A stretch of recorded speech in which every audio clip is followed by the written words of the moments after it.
Most people wake up already carrying the weight of 1,000 thoughts, worries about yesterday, fears about tomorrow, silent regrets, and unfinished conversations echoing in their minds. They walk through their day not realizing that they're not living it, they're surviving it. And what's heartbreaking is that they believe this is normal. But the Buddha taught something powerful, that the mind, left untrained, becomes the source of our suffering. And that peace is not found by changing the world, but by changing the way we relate to our thoughts. In today's video, we're going to explore the kind of wisdom that doesn't just inspire you, it transforms you. These aren't just ideas from ancient texts. They're tools for modern life, rooted in the teachings of Buddhism, and they've helped millions find clarity in the chaos. So if you felt overwhelmed, stuck in your own head, or disconnected from peace, this might be the turning point you didn't know you needed. And if you appreciate the heart and intention behind what we're doing here, there's a simple, free favor I'll ask of you. Just hit that subscribe button, and please don't skip any part of this video. Every minute carries something meaningful, something that might speak directly to what your spirit has been searching for.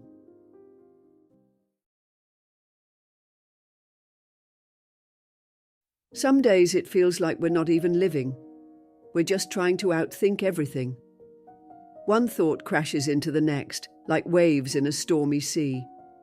We're thinking about what we said, what we didn't say, what might happen, what already happened, and what we should have done differently. And before we even realize it, we're drowning in noise. It's not noise from the outside world. It's the inner voice that never stops. The one that tells us we're behind, we're not enough, we should have done better. It's the constant chatter in our heads that won't give us a break. And somehow, we've just accepted this as part of life. But it doesn't have to be. The Buddha understood this mental unrest deeply. He described it as the monkey mind, a restless mind that swings from one thought to another, never satisfied, never still. It jumps between past regrets and future fears, building stories that feel urgent but aren't always true. That's the thing. The mind convinces us we're in danger, that we have to fix everything right now, that we must control every detail. But when you sit quietly and truly listen, you realize much of what's happening up there is noise, not wisdom. What makes it so tricky is that we often don't recognize the noise for what it is. We think every thought needs our attention. We believe we have to solve every mental puzzle before we can rest. But the Buddha taught us that clinging to thoughts is just another form of attachment.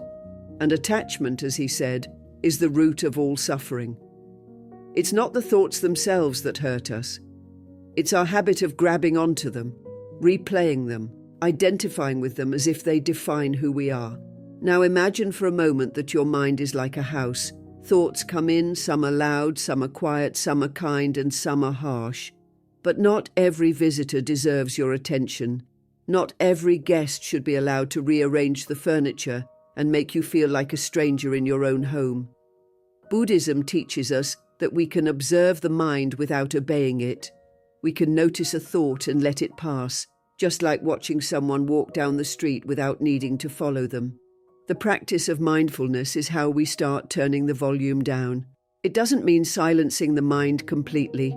It means listening without reacting. It means being able to say, that's a fearful thought, or that's a memory, without letting it hijack your peace. When we're mindful, we don't push thoughts away. We just stop feeding them. We create a little space between the noise and our sense of self.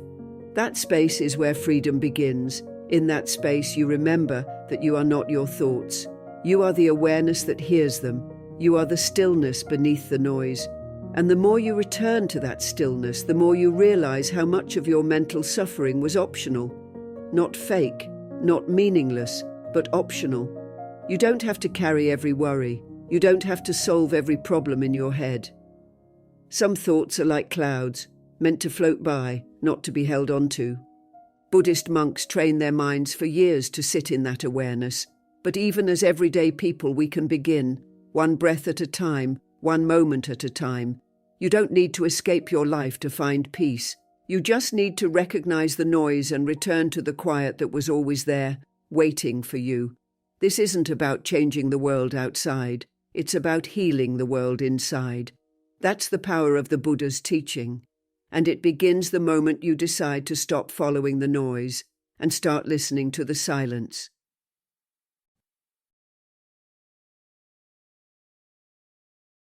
There's a kind of suffering that doesn't show on the outside. It's quiet, invisible, but relentless. It's the kind that comes from our own minds, the spiraling thoughts, the constant doubts, the endless attempts to figure everything out before it happens. Most people don't even notice they're trapped in this mental storm. They think it's just how life is. But the Buddha saw this clearly, over 2,500 years ago. He understood that much of our pain isn't because of what happens to us, but because of how our minds react to what happens. He taught that if we want to find peace, we have to begin by understanding the nature of the mind itself. The Buddha didn't view the mind as something to be silenced or avoided. He saw it as a powerful tool, one that can either serve us or enslave us, depending on how we relate to it. Left unchecked, the mind becomes like a wild animal, restless, reactive, and always chasing the next thought or feeling. But when trained through mindfulness and insight, the same mind becomes a path to deep wisdom and liberation. This is why in Buddhism so much attention is given not just to what we think, but to how we think, how we observe, how we respond, and how we let go. He used the metaphor of the monkey mind, a mind that jumps from one branch of thought to another, never resting, never satisfied. Think about how often this happens in daily life. You try to focus on something, and before you know it, your mind is off imagining worst-case scenarios, replaying something someone said, or worrying about the future. The monkey mind feeds on our fears, our regrets, our desires, and because we believe every thought it throws at us, we end up emotionally exhausted. The Buddha's insight was not to fight the monkey, but to observe it, to sit quietly and watch it with compassion and curiosity. In Buddhist philosophy, thoughts are not seen as truth. They're seen as phenomena, like clouds passing in the sky. They arise, they linger, and then they pass away. They are not you. They are not permanent, and they don't need to be followed. This is such a radical shift for most of us because we've grown up identifying with our minds. We say, I am angry, or I am anxious, as if those emotions are who we are. But Buddhism teaches that we are not our thoughts. We are the awareness behind them, the one who observes, the one who sees clearly.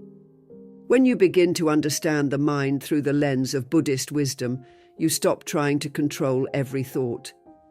Instead, you create space. You breathe. You allow the thought to be there without reacting to it. And slowly the mind starts to soften. It doesn't scream as loud. It doesn't pull you into every emotional story. This is the beginning of inner freedom, not by forcing silence, but by bringing gentle awareness to what's already happening inside.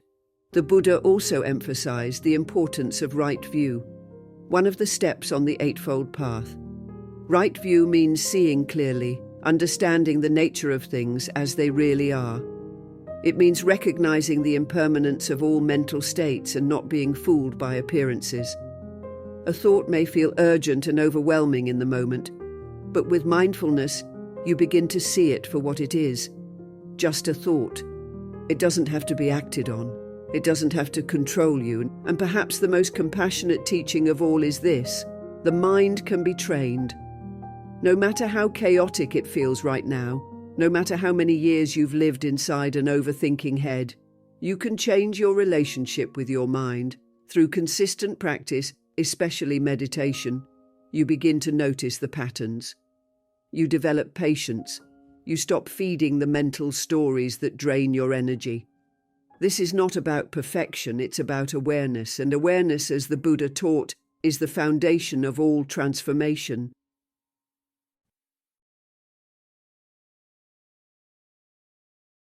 There are moments when a single thought can ruin your entire day. One small worry, one flash of insecurity, one painful memory, and suddenly you feel like you're spiraling. It's strange, isn't it? How something that doesn't physically exist can carry so much weight. And yet for most of us, this is a daily experience. We believe every thought that crosses our mind. We accept them as truth, as fact, as who we are. But the teachings of the Buddha offer us a different perspective, a liberating one. They remind us that we are not our thoughts. We are simply the observers of them. Buddhism teaches that the mind is like a river, always flowing, always moving. Thoughts come and go like ripples on the surface. But just because the river moves doesn't mean we are the water.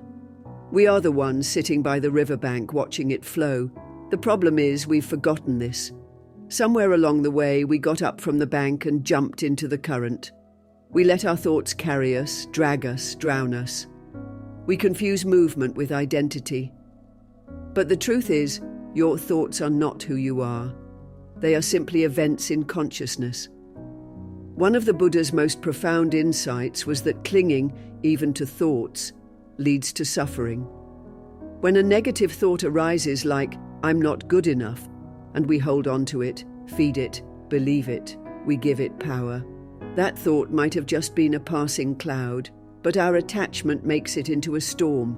The moment we say, "This is me," we build a prison around ourselves. A thought that was meant to pass through becomes a wall that blocks us from peace. Mindfulness is the key to stepping out of that prison. It's a practice rooted deeply in Buddhist tradition. When we practice mindfulness, we begin to watch the mind rather than get lost in it. We notice thoughts as they come, but we don't attach to them. It's like standing at a train station. The trains are your thoughts. You don't have to hop on everyone. You can just stand there, aware, grounded, still. This practice creates space. Space between stimulus and response, between thought and action, between fear and freedom. And in that space, something incredible happens. We begin to see clearly. We realize that a thought like "I'm a failure" is just that. A thought, not a truth, not a prophecy. Just a few words your mind put together. You don't have to fight that thought. You don't have to fix it. You simply don't follow it. You let it pass, the way a bird flies across the sky without leaving a trace. The Buddha said, "As a flame blown out by the wind goes to rest and cannot be defined, so the enlightened person is freed from name and form." When you stop clinging to your thoughts, you stop being defined by them. This doesn't mean you ignore your thoughts or suppress them. It means you relate to them differently, with softness, with distance, with wisdom. And in that shift, you reclaim your peace. You stop being a victim of your own mind. You become its master. You begin to choose your responses instead of reacting automatically. And that, right there, is power. It's a quiet power, not loud or forceful, but steady, deep, transformational. It's the power of knowing that no matter what your mind says, you are more than that. You are the awareness behind the thought, the stillness underneath the noise, the sky beyond the clouds. And once you realize that, not just with your head but with your heart, your entire life begins to change. This is the heart of Buddhist practice. Not to escape the mind, but to see through it, to meet each thought with compassion, and then let it go.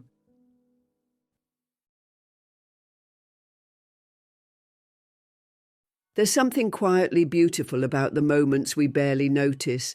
The steam rising from a morning cup of tea, the sound of leaves rustling outside the window, the warmth of sunlight touching the skin. But for many of us, those moments pass unnoticed because our minds are elsewhere, thinking about what happened yesterday or what might happen tomorrow. The truth is, most of our suffering doesn't come from what's actually happening in this very moment. It comes from our mind's habit of dragging us into the past or launching us into the future. And that's where the Buddha's teachings offer something truly life-changing, a way to come home to the present. Buddhism teaches that the present moment is the only place where life truly exists. The past is memory, the future is imagination. But this moment, right now, is where your breath is, where your body is, and where peace is waiting to be found. The Buddha often spoke of mindfulness as a gateway to liberation, not because it's complicated, but because it's simple and direct. When we pay attention to what we're doing, eating, walking, breathing, with full awareness, we reconnect with reality as it is, not as we fear or hope it to be. And in that reconnection, we find a kind of calm that doesn't depend on circumstances. It's already here. We just forget to notice. When you truly sink into the present, even something as ordinary as washing dishes or sipping water can feel sacred. That's the power of presence. It transforms everyday tasks into moments of stillness and clarity. And it's not about escaping your responsibilities or ignoring your goals. It's about learning to meet each moment with your full attention, without carrying the entire weight of your past or the pressure of the unknown future. As Thich Nhat Hanh, a beloved Buddhist monk, once said, "The present moment is filled with joy and happiness. If you are attentive, you will see it." But of course, staying present isn't always easy. The mind is like a restless child, always tugging you towards something else. That's why mindfulness is called a practice. It's not about doing it perfectly. It's about gently returning your attention again and again to the now. When you notice your thoughts wandering, you don't have to judge or fight them. You simply bring your awareness back to your breath, to your senses, to the life happening around you. Each return is like watering the seed of peace inside you. The Buddha taught that being fully present doesn't just reduce suffering, it dissolves it. Because when you are fully here, there's no room for regrets about what can't be changed, or fear about what hasn't happened. The now is clean, it's untouched by the past and unwritten by the future. That's what makes it such a healing place to rest your mind. And when you learn to rest there, you start noticing things that used to be invisible. The kindness in someone's voice, the way your breath rises and falls, the simple joy of being alive. The more you practice living in the now, the more grounded you become. You stop getting swept away by your emotions or lost in your thoughts. You become like a mountain, steady, aware, and undisturbed by passing clouds. That doesn't mean you stop feeling things. It means you start experiencing them fully without getting consumed. Pain still comes, joy still comes. But you meet both with presence, with clarity, and with compassion. And that changes everything.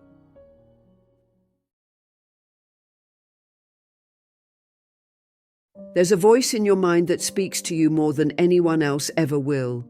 It narrates your life, judges your choices, revisits your past mistakes, and sometimes whispers things that are far from kind.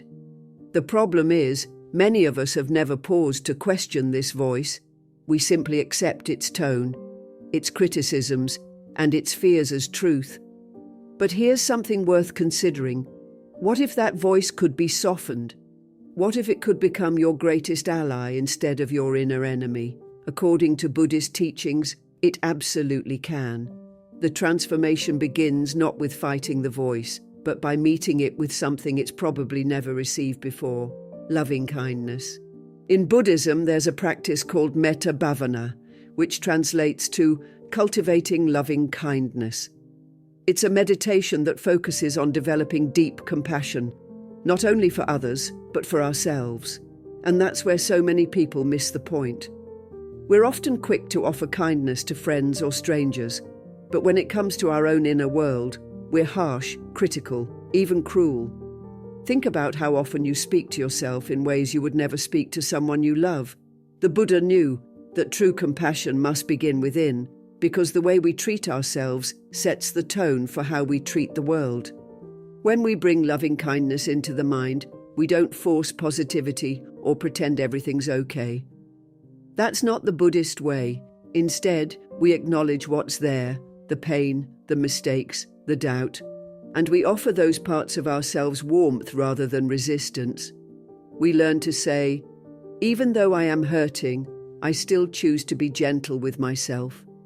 This shift is subtle, but incredibly powerful. It's not about fixing yourself, it's about accepting yourself with the same care you would offer a dear friend who is struggling. Buddha taught that everything in the mind is conditioned, meaning the way we think, speak, and act is shaped by years of experience, habits, and beliefs. So if your inner voice has become a stream of judgment or fear, it's not because you're broken. It's because that's what you were taught or exposed to.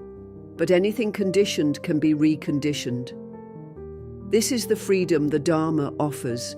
You are not stuck with the voice you currently have. You can rewrite it through awareness, intention, and practice. Loving kindness meditation starts small. You sit quietly and you repeat gentle phrases. May I be happy. May I be peaceful. May I be free from suffering. At first, these words might feel distant or awkward, especially if you've spent years being hard on yourself.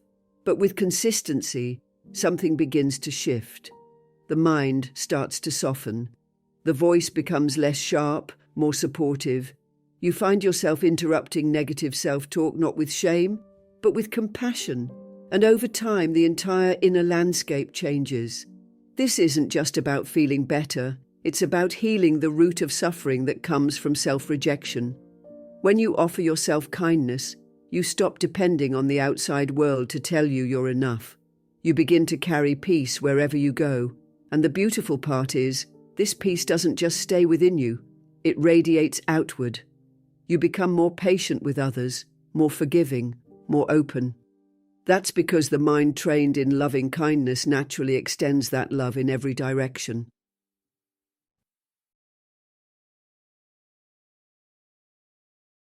There's a certain kind of pain we carry not because something terrible happened, but because we can't stop holding on. We replay what was said. We revisit what we lost. We grip so tightly to an expectation or a memory that it starts to hurt, like holding a rope that's burning into our skin. And still, we don't let go. We tell ourselves that if we just hold on longer, maybe it'll come back, maybe it'll make sense, maybe it'll stop hurting. But what if the pain isn't in what happened? What if it's in the holding? The Buddha taught that the root of all suffering is attachment. At first, that can sound a bit harsh or extreme. After all, don't we all love deeply? Don't we form bonds, build relationships, dream big? Isn't that part of being human? And yes, of course it is, but Buddhism doesn't ask us to stop loving or caring.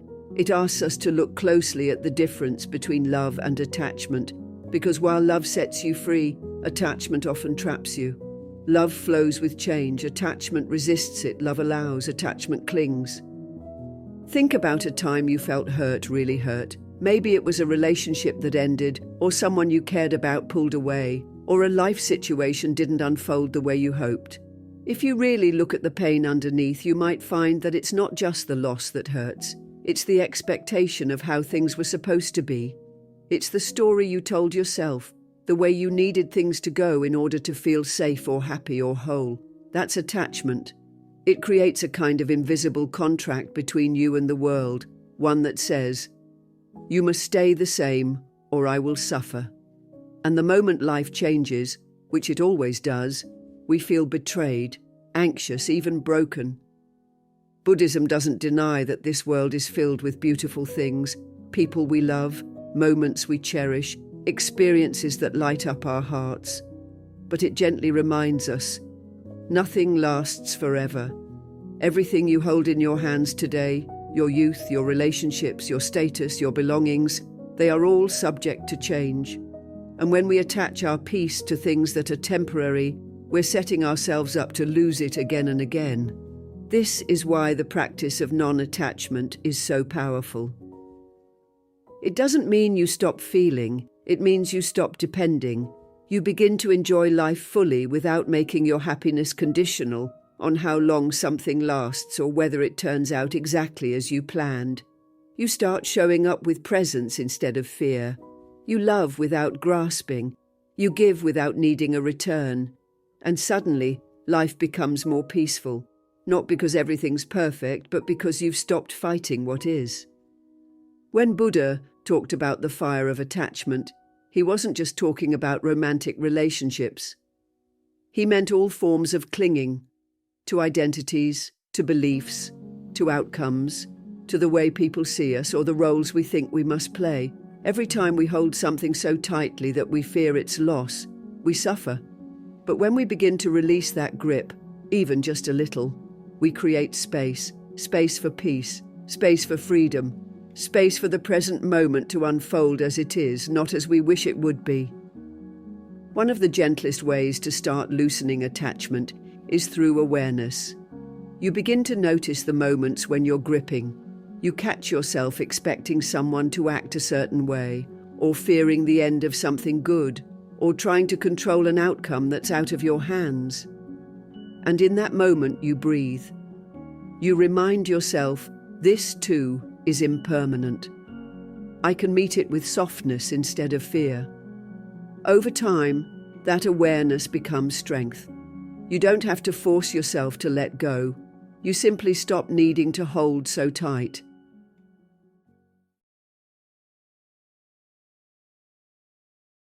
There's a strange kind of pain that comes from trying to hold on too tightly, to people, to outcomes, to the past, to the way we thought life was supposed to go. It's like clutching a rope that's already burning your hands, but you're afraid to let go because you don't know what will happen if you do. And yet, that tight grip is often what causes the suffering in the first place. One of the most liberating teachings of the Buddha is the art of letting go, not as an act of defeat, but as a path to deep inner freedom. Letting go isn't about giving up. It's about making space. It's about loosening your grip on what you can't control and beginning to trust the flow of life. In Buddhism, this concept is deeply rooted in the understanding of attachment. The Buddha taught that our clinging, whether to things, people, thoughts, or emotions, is the root of our suffering. We suffer not because people leave or things change, but because we believed they never would. We try to preserve moments, relationships, and identities, even when they no longer fit who we are. But everything in life is impermanent. This is not just a nice idea, it's a truth as constant as your breath. When we fight impermanence, we fight reality, and that resistance becomes the source of our exhaustion. Letting go, in a Buddhist sense, doesn't mean shutting off your feelings. It means being fully present with them, and then allowing them to move through you without clinging. Think of it like holding water in your hands. If you cup them gently, the water stays. But if you squeeze too hard, it spills everywhere. In the same way, when we try to possess or control what was never ours to hold forever, we lose the very peace we're searching for. Letting go is choosing to loosen that grip and trust that we don't need to control life in order to feel safe or whole. And it's important to say, letting go does not mean you stop caring. That's a common misunderstanding. It means you begin to care in a healthier, freer way. You still love, you still hope, but you don't build your sense of worth around those things. You stop needing things to go a certain way to feel okay inside. In fact, true letting go is the deepest form of care, because it means you're no longer trying to force life to fit your expectations. You're allowing it to unfold with all its messiness and beauty, and you're learning to respond rather than control. The Buddha taught that clinging is like holding on to a hot coal. You're the one getting burned. But once you begin the practice of letting go, something begins to shift. You find that the things you were so desperate to control begin to lose their grip on you, not because they changed, but because you changed the way you meet them. That's the hidden power of this practice. It restores your energy, your peace, your ability to live and love without fear.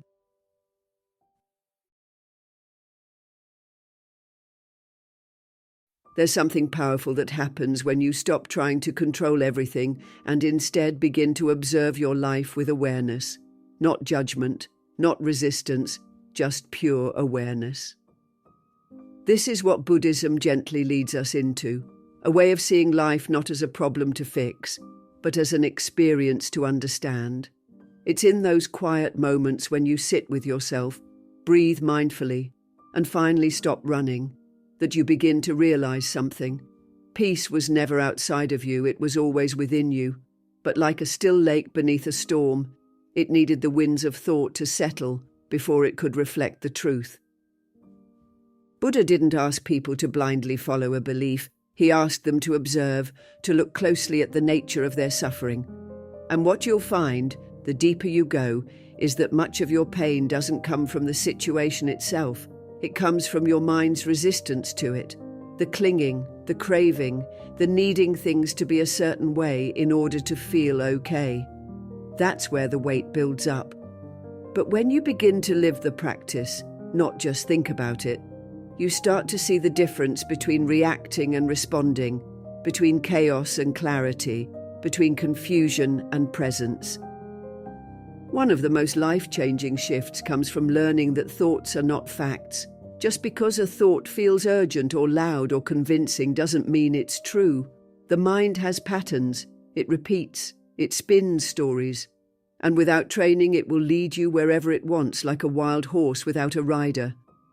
But mindfulness, this simple practice of being fully aware in the moment, it places you gently back in the seat. You learn to witness your thoughts rather than drown in them. You begin to respond with wisdom rather than habit. And that changes everything. And it's not just about finding peace during meditation. That's just the starting point. The real transformation happens in daily life. When you pause before speaking harshly. When you take a breath instead of letting anger speak for you. When you notice a wave of sadness and greet it with compassion instead of pushing it away. Every moment becomes an opportunity. And slowly those small moments add up. You start to realize that peace isn't something you earn. It's something you return to again and again by how you choose to show up.